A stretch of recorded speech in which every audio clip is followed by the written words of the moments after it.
Starting to talk about the Iron Horse is Luke Gehrig. And if you look on the stage, can you hear me, Betty? Pardon? Can you? That was a great answer. That was an answer. Yeah. Okay. If you go to Yankee Stadium, you will see their real names on the plaques. The babe is Geoff Herman Ruth, R-U-D-T. And Luke Gehrig is Heinrich Ludwig Gehrig, otherwise known. Do you see Frank on your way?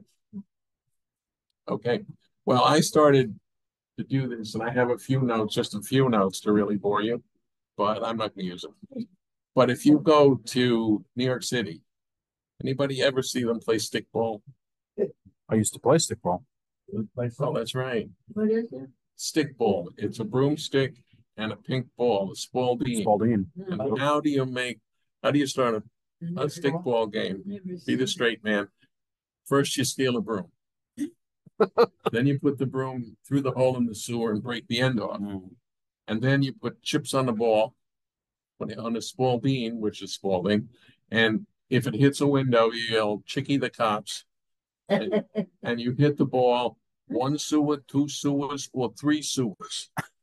And hopefully nobody changed. Then you throw the bat under the car and run like hell. But that's baseball in New York. Plus the fact New York has empty baseball fields. If you go to Van Cortlandt Park, Right. you can watch baseball, cricket, soccer. My favorite team is the over 70 team.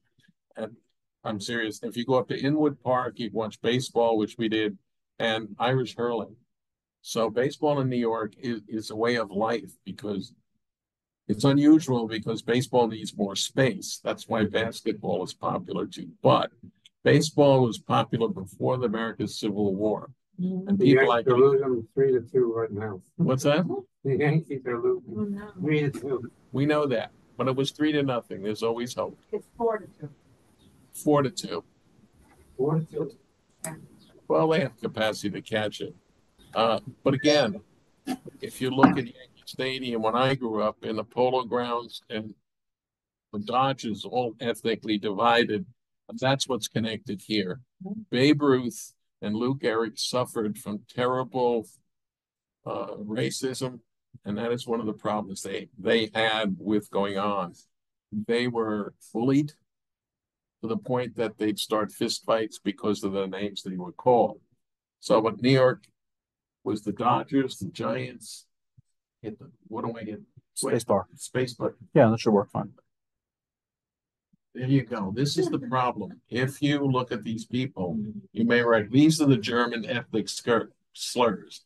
Hun, Fritz, Heine, Jerry, Kraut, Nazi, Ted, and so on. The other problem was Babe Ruth was called a little Heine and the N-word lips because they were saying he was white, black passing for white. Well, that's not terribly true. This was his problem. These are his 2 best friends. Bill Robinson from the Shirley Temple movies, and also, if you remember him, Bojangles, and Joe Louis. And he made the mistake later in life to bring them into the clubhouse, at which the racist and was severe. This was a time when African Americans could only sit in the balcony. They were not allowed down in the field. And so when he brought them in and told the management in 1922, he'd been playing with them, said, you really need to hire these guys and break the color line because they're so very talented. That's probably why he never got to manage. But let's go back to poor old Babe. Now, this is an interesting thing. I always ask people, how is he related to Babe Ruth? Why is an old German guy from up here comes the rest of the team? They like that word, team. Come on, Frankie. So anyway, why is this man, a funny looking guy, and a Turner? Anybody know what the Turners are? The Turner clubs. You do. What is it? It's gymnastics. Exactly. My mother and father belonged out in Illinois.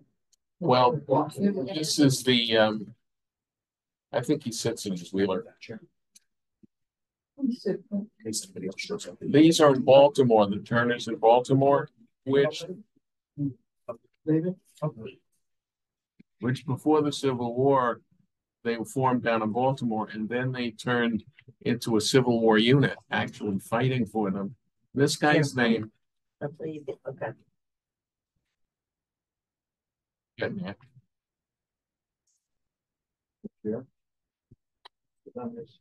Am I your wife?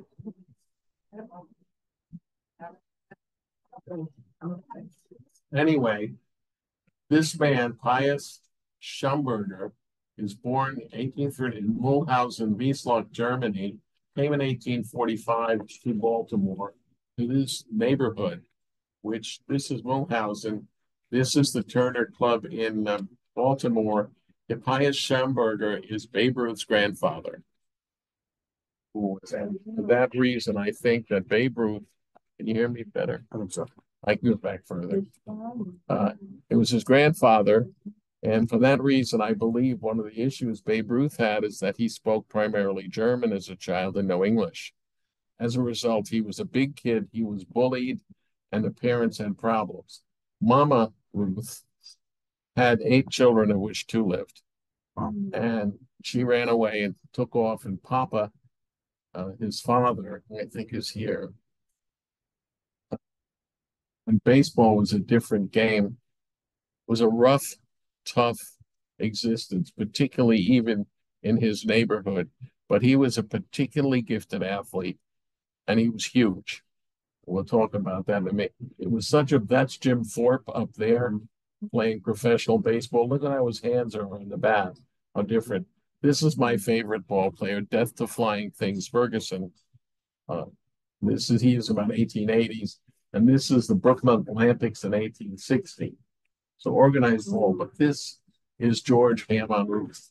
And over there, a list of his records. Do you know he still holds major league records to this day that have not been broken? On-base percentage, all of those. He was an amazing athlete. One year, he hit over 350, led the league in home runs and stolen bases. Everybody thinks he's a great big fat guy. Ruth grew to be 6'3", 195 pounds, and blazing fast. Now, this is his father on the left in the bar, which is now in center field in Baltimore Stadium. That's Papa and Mama. Mama takes off. She leaves.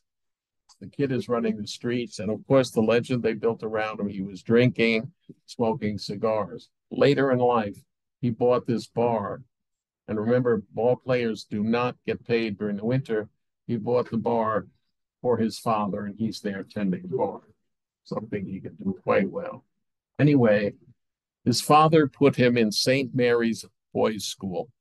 And St. Mary's was a Catholic boys' school for reform school, misbehaving children. And he then became a ward of the school. His parents got rid of him, threw him away, and got him a ward for the school. The other reason he had problems is so obvious. He's left-handed. And in those days, you were not allowed to be left-handed. They would switch you back to right-handed. So this is the baseball team. And if you look back, he's holding a catcher's mitt. He caught the entire seasons with a right-handed catcher's mitt on his left-handed, right-handed. Catcher's mitts are on your left hand. And he had to wear it on his right because, as they said, what he would do is catch the ball through the glove and then toss the ball back. He also played the tuba. Yeah. And here he is. He is there. My guess, he was 12 years old when he was playing with 18-year-olds because he was that big and also that good. This is the Satan. There's Father Matthias, he said, who saved his life. You see Babe back in the back, second from the upper left. And Father Matthias took the boy under his wing, very strictly disciplining him because Babe ran away from home. And the reason he's called Babe instead of George is he was so big. Other kids were like, man, you're a big baby. You're a big baby. You're a big babe. And that stuck with him for the rest of his life. Now, you take a look at him in St. Mary's. There's their team. He's sitting in the middle. That's him over on the left. Not the image that we know about Babe Ruth, quite frankly.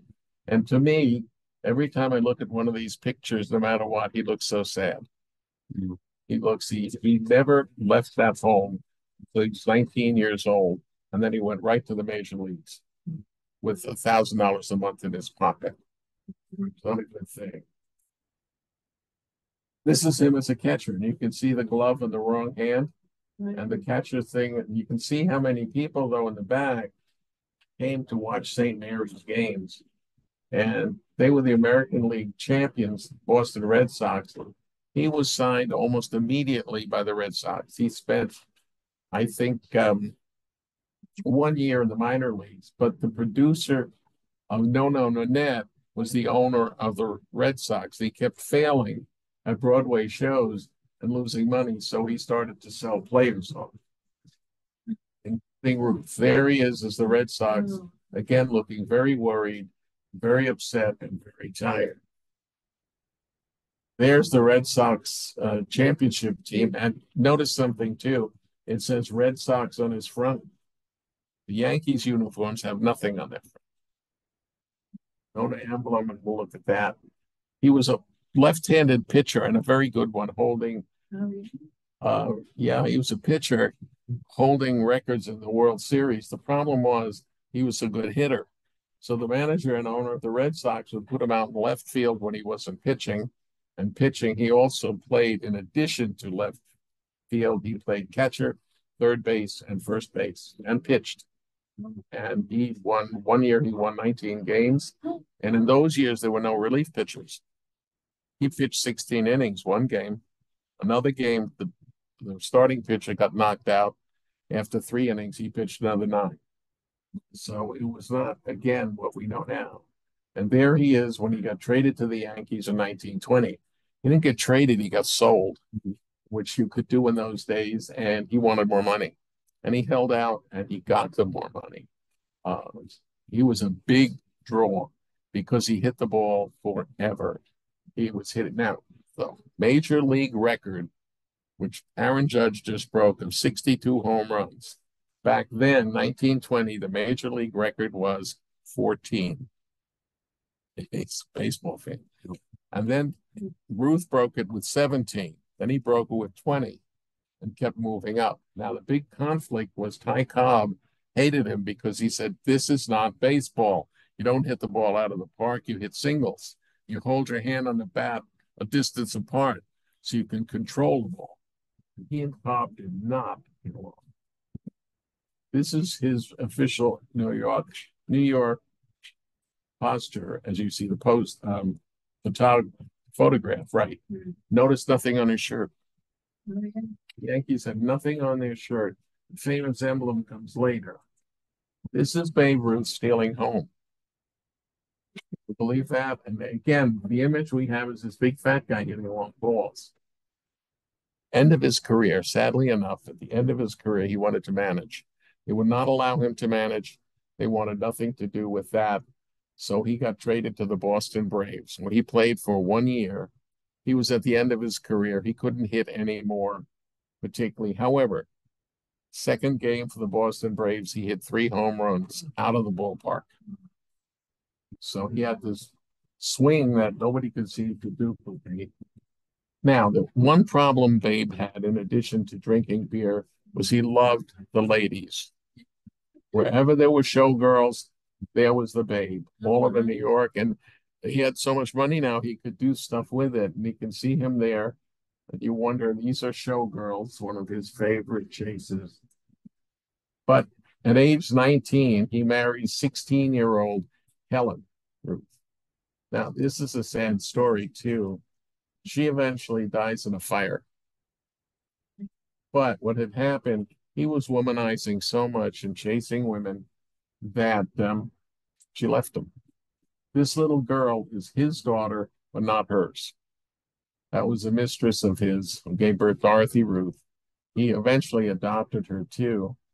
But the problem was Helen had had 4 miscarriages. And then she walked in one day with this child saying, this is my baby. I don't think she was as rapt as she could have been, but she moves in with a dentist in Upper Massachusetts somewhere and dies in a fire.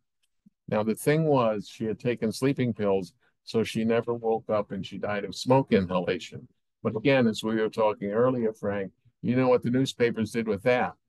Babe Ruth begs his police investigate murder.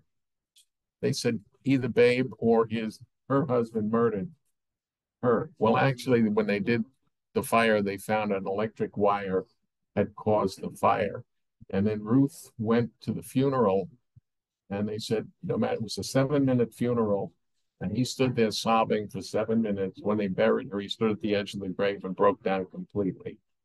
It was just too much for him to come, particularly with his life. The man never had a childhood. Well, now, 1919, it was a big controversy. Who goes in the army? You had to prove that your occupation was useful and you could be out of the army for World War I. And we were only in that war for 1 year. So Ruth, they wanted to get all the ball players. They said, this isn't worth anything. Put them in the army.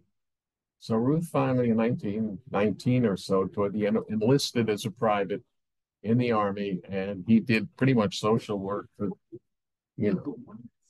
itself. Now, this is Ruth's second wife. I think I missed this. You might have to hit the arrow on it. I'm trying to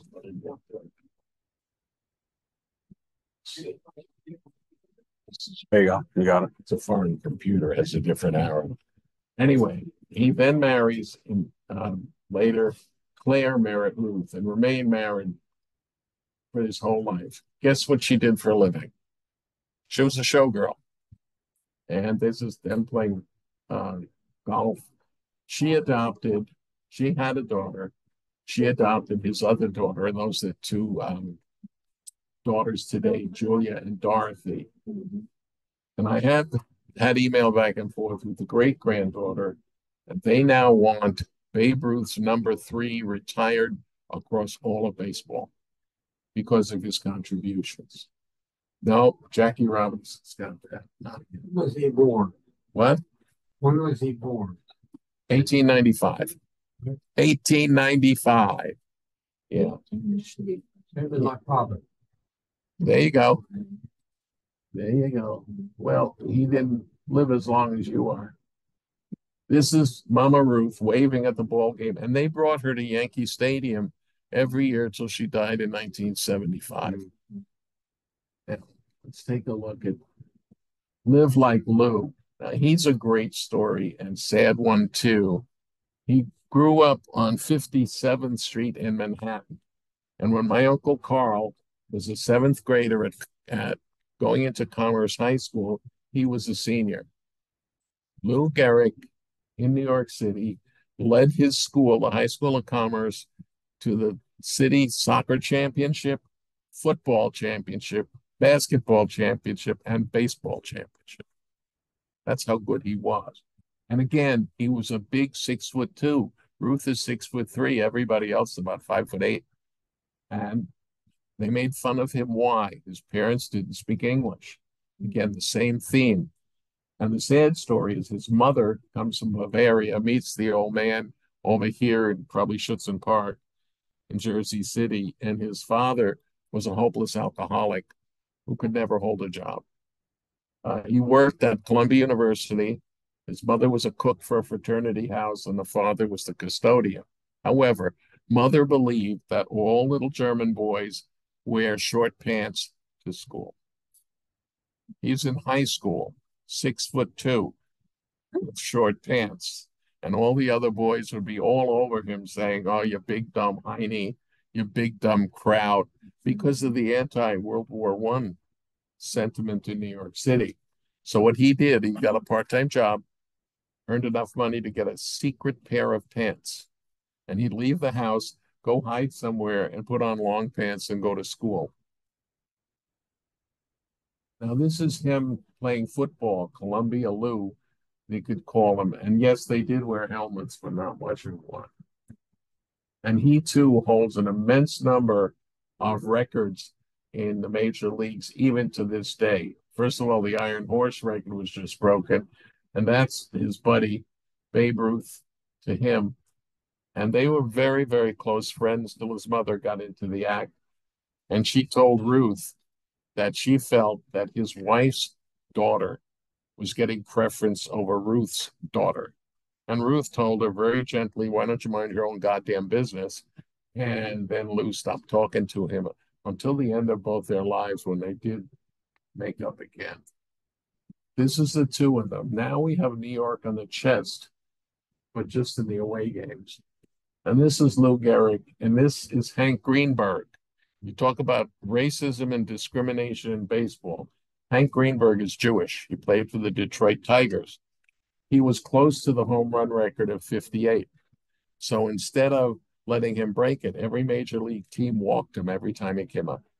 So he would not break that record. They started to do it a bit with Aaron Judge. But the difference in this is Lou Gehrig sliding into home, as you can see, and you can see the crowd. Yeah, he was an athlete, I'll tell you now.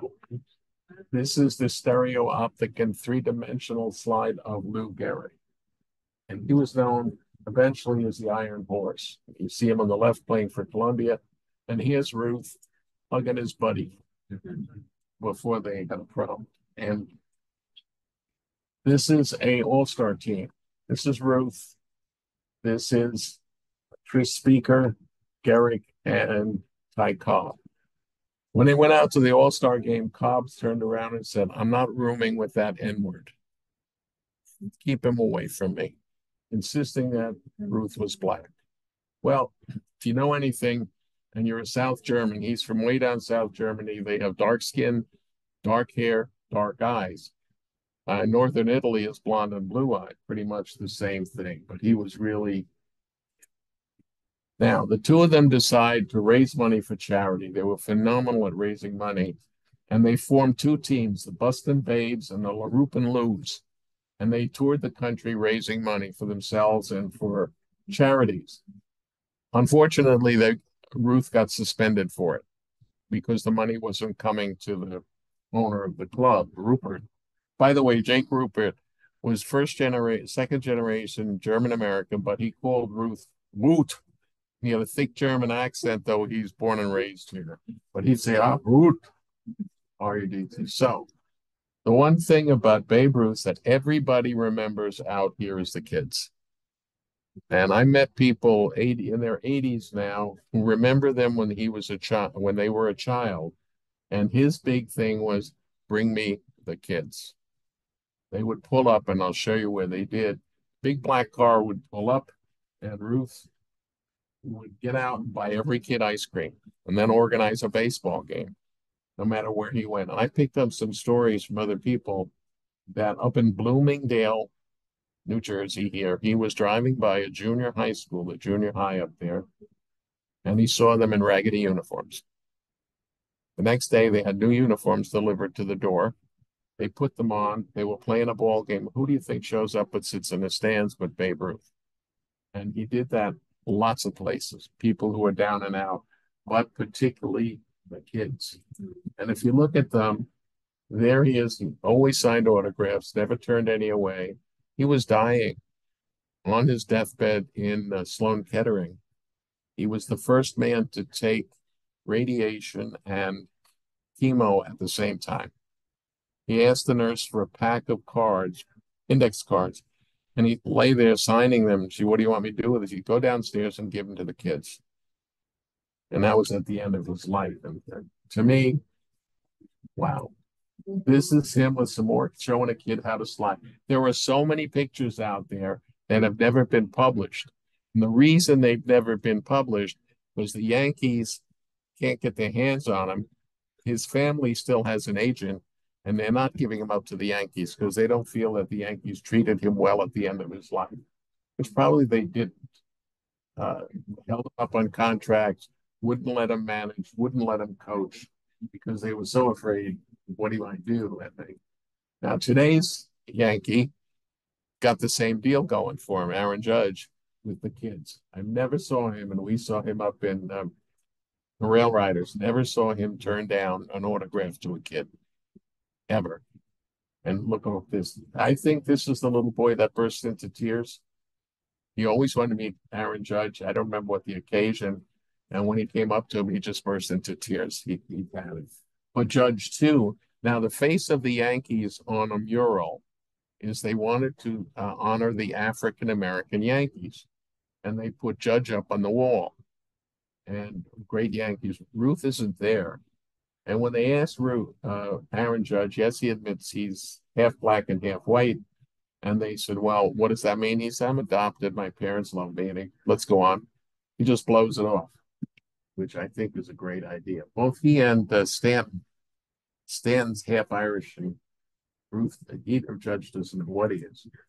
But now we get to this fellow. Probably nobody's ever heard of him. Russell Van Atta, the New York Yankees with big league chewing gum.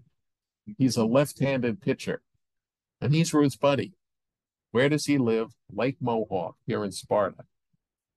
And he pitches brilliantly his first year. He comes up to the major leagues, and he pitches very well, 1928. Well, his house catches on fire, and he's got a little corgi dog, and the dog's inside the window. He puts his hand through the window to rescue the dog, and it's his left hand. So he never pitches well again. He pitches rather off and on, St. Louis Browns, but he moves out here to Newton, where he becomes the sheriff of Sussex County, and Ruth's very close friend and hunting buddy and fishing buddy. In fact, the old timers here say Ruth fished right out there in the river. He'd go all over. He'd go to Flat Brook and some other places. This is Babe Ruth at the Newton Diner. And next door is, on the end, is Russ Van Atta. I think his daughter's still alive, but not been able to find her. And this is after he retired, by the way. And he and Van Atta went all over. Now, Ruth was a great practical joker, but they played a lot of practical jokes on him. My favorite being Van Atta here. They decided he was going to go turkey hunting. He says, Babe, we're going to go shoot turkeys. And Ruth gets up there and he's got his gun, and they released a domestic turkey, the biggest one they could find, from a farm, and he shoots it. Well, he was going to a banquet that night, and he walks into the banquet carrying the turkey. Does he see my record turkey? I shot the biggest turkey on record. Of course, they told him what he had done. They've done a few of them. And I'll show you another place where he was bowling in Franklin. Now, if you look at these uniforms up here, they say Dover. Because this, Antoinette, do you know the shop right in Rockaway? That was it. That was a racetrack where that shop right is now. And Ruth was out there on a day off. Well, you know, oh, that's right. You remember that as a racetrack? Yeah. Wow. Because they play baseball games out there, and on Tuesdays the teams would travel on railroad, and on travel day they'd come out here and I'd make extra money, many times to charity. But those are actually Dover, New Jersey uniforms. He also, now we're going to talk about his pub crawl. This is up on 206 Gyp's Tavern. I just got this picture yesterday. It's hanging with the original Gyp, George Gyp Rosselli. It's up on 206. A lot of motorcycles there on a Sunday. But I found out that what Ruth would do is he'd go in there on a busy day and go behind the bar at 10 bar, and all people would come in and get his autograph. I also found out just this afternoon that there's a box of pictures up there too. But there he is out in the, now I have to tell you what happens there. This is to Pal Gyp, sincerely Babe Ruth, and there he is with the turkey. This is the carriage house today at Culver Lake. A nice place to eat, but it was McEwen's where Duck is King. That was the second stop on 206. Dick, do you remember McEwen's? Maybe? McEwen's was the name of that. It was right up on 206. It's now the carriage house. No, we didn't get that far yet, but this is Culver Lake. And Ruth would stop there, and it still looks the same, by the way. And this is the Stanhope house. I want to go back one. I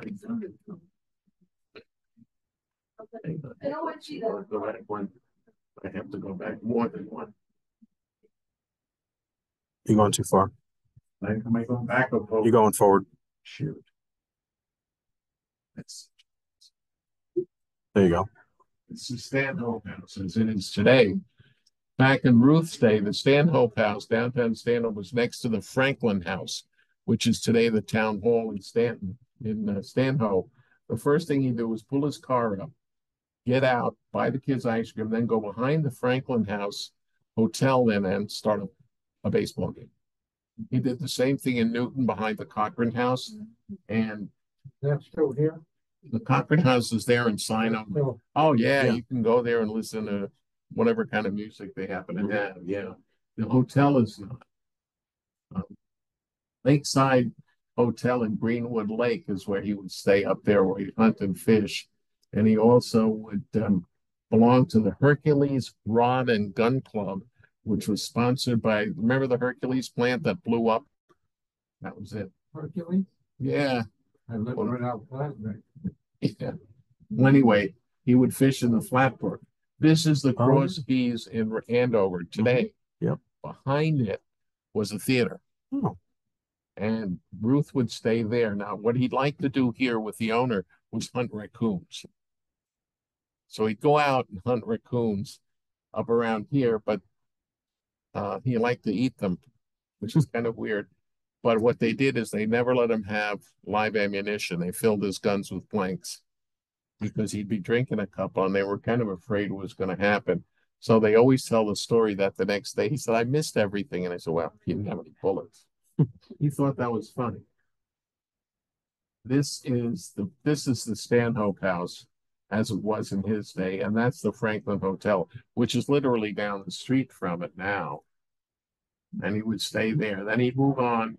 There's the old Stanhope House. He'd move on for charity baseball and golf outings. He'd put on his old uniform. You can see how saggy it is.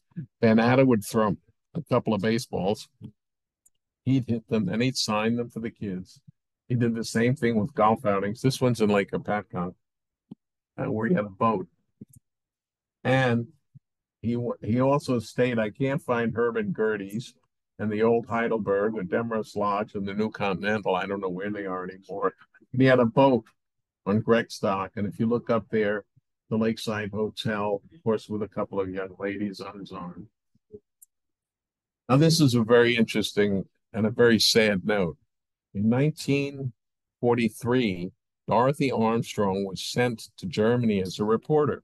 And when she got there, she discovered the existence of concentration camps. So immediately, all German Americans in New York City were told that, you're a bad Nazi. I have been called a Nazi about 2 years ago by a fellow professor. All you Germans are Nazis. So Ruth, when Dorothy Armstrong was sent back by Hitler, he threw her out. She made it public in the paper what was going on there. So these people, including George Herman Ruth, took a full-page ad in the New York Times saying, we are not part of this. We want nothing to do with this man. Didn't make much difference. I mean, as a kid, we couldn't speak German at home. Now, he also introduced baseball to Japan, as we know how well it does today.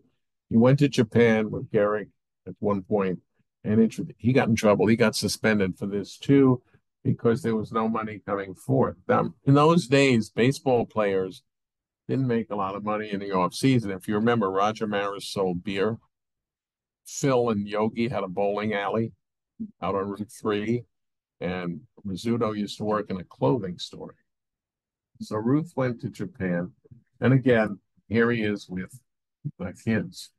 Now, this is where he used to fish, up on the Flatbrook Bridge, near Dingman's Ferry. I think this is not the Flatbrook Bridge. I think this is no, it is. Just see the screen? Yeah, field trip. Then, for charity, he'd do almost anything. He'd box a woman, use multiple golf clubs, wear a sombrero. Now, this is his wife. Notice the stance there with her showgirl posture. And then this is the very end of his career. He was a coach for the Dodgers. And then he dropped out. And this is the way we remember him. But I think at this point, he was still had some issues with cancer. And this is Lou Gehrig's last day. Look at Babe Ruth. He's he's suffering terribly from cancer. Ruth, Gehrig, as you know, came down with ALS, yeah. And the thing was, he was 34 years old when he died in his sleep, unable to hardly speak or talk. His wife came to Yankee Stadium all the time. Ruth, I remember, probably Dick does too, the day Ruth died. It was 1948, I believe. And I was in grade school, and they announced in class that Ruth had passed away. And he had cancer of the throat. He smoked cigars and pipes, and he met one of the reporters and croaked out to him, "Don't you dare smoke. Look what's happened to me." This is here in Newton, and this is what I think his last at bat. Memory Park in Newton is now called Babe Ruth Park. It's down around the automotive inspection station. And again, Van Adder would go out, and he'd go out in shirt sleeves and hit a couple of balls out for charity. I believe this was the last one that he did because he was just getting too ill. There's Gehrig, that famous speech, "I'm so lucky to be a Yankee." You all know that speech, yeah. Gehrig, they didn't know when he wanted to stay, and they don't know to this day whether he knew he was dying, because ALS was believed to be a bacteria inside the cell. They had no idea what it was. And so he went to Yankee Stadium and to say farewell, and nobody knows if he knew he was dying or what he was saying. Meanwhile, there wasn't a dry eye in the house. This is Ruth's goodbye, just before he passed away. You can see what he looks like with cancer, and ended his life shortly thereafter. So that's the life. There's so much more. And there's more there from the book. But Sorry for the Dodgers now. After these guys are pitching and hitting. Ohtani is with the Dodgers. But that's all thanks to him. Yeah. Because there was no baseball in Japan till he turned up. Of course, the war interrupted him, but it was so. I just think every time I see his picture, he looks so sad. He's got all the money in the world, a lot of money. And they just sold his house. I don't remember which one. You have any more questions?